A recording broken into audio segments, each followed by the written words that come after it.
Bonjour à tous, me voilà de nouveau, Célia Gouveillak, avec les petites interviews Yes to Life. Aujourd'hui, je reprends, je suis restée un petit moment sans faire les interviews et je reprends aujourd'hui avec Lorraine, photographe, qui va nous parler de son œuvre, d'elle-même et de son oui à la vie, pourquoi et comment elle dit oui à la vie.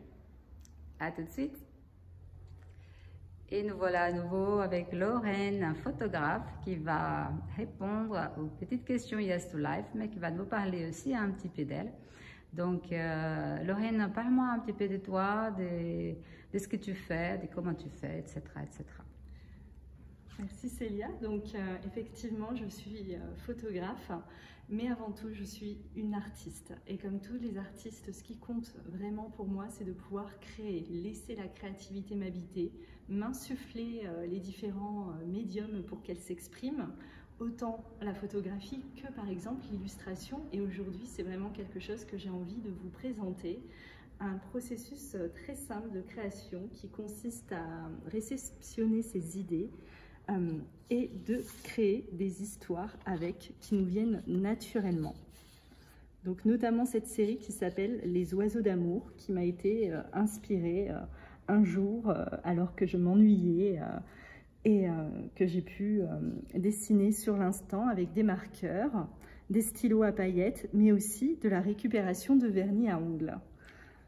Donc, comme toutes les créations de série, on essaye de faire une uniformité, on joue avec les formes, les textures, les matières, mais aussi on raconte une histoire. Et là, ici, c'est l'histoire d'une femme oiseau qui va rencontrer un autre oiseau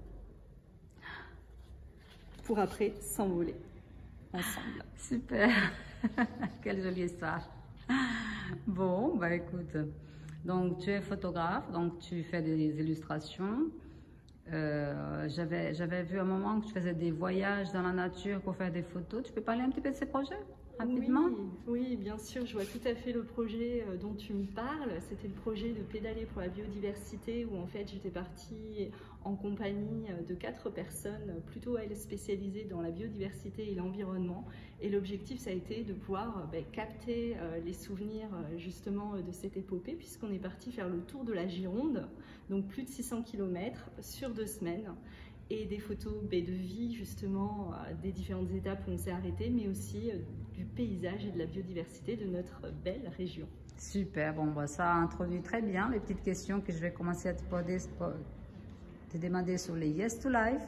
Donc les Yes to Life, quel tu es juste à côté d'une, c'est la dernière édition de cette sculpture, donc nommée Yes to Life depuis plus de 17 ans maintenant, bientôt 20 ans même. Et qui revient, voilà, je l'ai ramené au goût du jour en intégrant ma peinture dans la sculpture. Voilà, c'est donc Lorraine est juste à côté de ces Yes to Life dont on va parler. Oui à la vie, mais à quelle vie? Lorraine, es-tu partie de ces personnes qui disent oui à la vie? Et si oui, pourquoi et comment? Elle est passionnante cette question. On pourrait y rester des heures. On va essayer de faire simple. Je pense que oui, je fais partie de ces gens qui disent oui à la vie. Je suis vraiment mes inspirations au point que l'une des dernières grandes inspirations que j'ai eues, j'étais en retour sur la route quand j'ai senti qu'il fallait que j'aille en Suisse suivre un rêve, c'est-à-dire marcher sur les traces de Carl Gustav Jung, qui a été un psychiatre et psychanalyste au début du XXe siècle. Et en accédant à mon désir, à ce oui pour la vie, j'ai vraiment vécu un séjour extraordinaire avec de très belles rencontres et des projets créatifs en cours, peut-être à terme un documentaire sur les synchronicités. Extraordinaire, comme quoi les synchronicités, ça continue. Très bien, bah voilà. Oui à la vie, mais à quelle vie? Voilà, à celle qu'on souhaite avoir peut-être. La deuxième question concerne l'œuvre d'art. Penses-tu qu'une œuvre d'art peut-elle élever la conscience? J'étais tellement enthousiaste à ta question que hop, le flow est arrivé. Effectivement, c'est même une certitude. Historienne de l'art de formation, j'ai été très vite happée par ce qu'on appelle l'art pariétal, qui est quand même les premières traces de l'art de notre humanité, et notamment le rapport que l'on avait avec l'environnement et les animaux.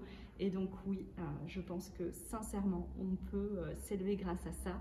D'autant plus que quand on a fait ses premières découvertes d'art pariétal, on ne voulait pas y croire que les hommes de cette époque et les femmes de cette époque avaient cette conscience-là du monde qui l'entoure. Donc j'ai envie de dire que l'artiste est quelque part le catalyseur de ce qui se passe autour de notre société, de notre monde, et que sans lui, on n'aurait peut-être pas conscience clairement de ce qui se passe. Super, merci beaucoup Lorraine.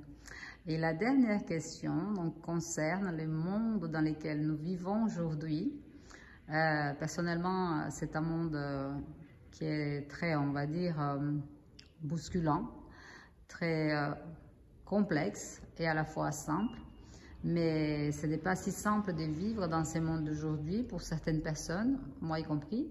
Est-ce que toi, comment tu vis dans ce monde d'aujourd'hui? Comment ça va? Il n'y a aucun problème? Comment tu le perçois? Et comment tu fais pour t'en sortir? Et à ton avis, comment est-ce qu'il faut faire pour pouvoir avancer dans notre quête des vies?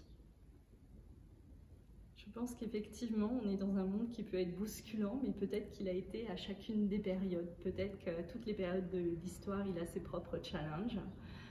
Moi, personnellement, je ne peux répondre qu'à mon nom personnel. Je n'ai pas de schéma ou de plan pour l'ensemble de nos communautés. Moi, j'ai l'impression que pour trouver du sens, me ressourcer et surtout être, comment dire, alignée, en présence avec qui je suis, j'ai besoin de nature, mais aussi de laisser ce mystère de la vie et de la création m'habiter. Et si j'ai ces deux ingrédients, je pense que quelque part, je me sens là, présente, et qu'importe les changements, je saurai faire face. Et accepter les changements, ben, c'est aussi accepter l'évolution. Donc voyons bien ce que la vie va nous réserver. Absolument d'accord. Bon, bah c'est super. Ben écoute, est-ce que tu aurais un autre petit mot à dire concernant c'est où il y a la vie de façon générale? Est-ce que tu aurais une petite citation, quelque chose? Je t'ai entendu parler de Yang. Qu'est-ce que tu pourrais dire de la vie comme ça, tout court? Je peux vous citer un peu une de ses idées fondatrices. J'ai plus les mots exacts parce que c'était marqué en haut du fronton de sa porte d'entrée, mais je trouve que l'idée même, je pense que je la palpe, c'est que quoi qu'on fasse, que l'on en ait conscience ou pas, la vie est avec nous. Et quelque part, yes to life, c'est ça. Donc n'hésitez pas à dire oui à la vie, quitte à avoir du changement, mais comme tu as fait avec ta main qui au début n'était pas peinte, maintenant elle est peinte. Et la suite, ça va être une surprise. Donc, accueillez la surprise qui vous attend. Super, merci beaucoup Lorraine, merci beaucoup pour tes réponses et merci d'avoir accepté de répondre aux petites questions Yes to Life. Et je te dis merci et à bientôt. Merci. Au revoir. Au revoir. Et voilà, nous étions en direct de Showroom Steiner où je fais mon actuelle exposition, donc où j'ai présenté pour la première fois cette dernière édition de Yes to Life, voilà, avec les tableaux que vous voyez sur les murs. Donc c'est Steiner à Bordeaux, c'est une exposition qui va rester encore 2 ou 3 semaines.